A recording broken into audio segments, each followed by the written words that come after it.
Welcome. In this video, I'll show you how to transfer to a new phone with iCloud. All right, so first up, since we're using iCloud, not the regular backup transfer and reset the iPhone option, well, you can just go ahead over to settings right here, tap on it, and then once done, tap on your iCloud account. And then make sure when you go ahead over to iCloud right here, everything is synced. So go ahead over to Save to iCloud, tap on See All. And here, make sure that iCloud Photos is enabled, iCloud Drive, everything that you need, okay?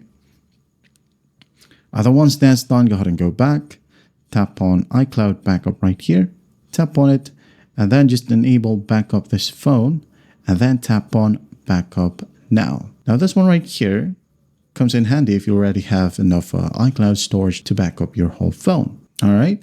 Now, as you can see here, I can't back it up because I don't have the iCloud Plus. So go ahead and back it up right now. And then once that's done on your new phone, just go ahead over to settings, log in right here, and then everything will be moved. Just basically sign in with the same exact Apple ID. And then after that, you're good to go. Your photos, apps, music will download in the background. It might look like your phone is finished, but if you leave Wi-Fi too early, it will pause the download. So let it sit on Wi-Fi for an hour or two to let everything populate. And that's how simple it is to transfer to a new iPhone with iCloud. I hope this video helps, and I'll see you in the next one.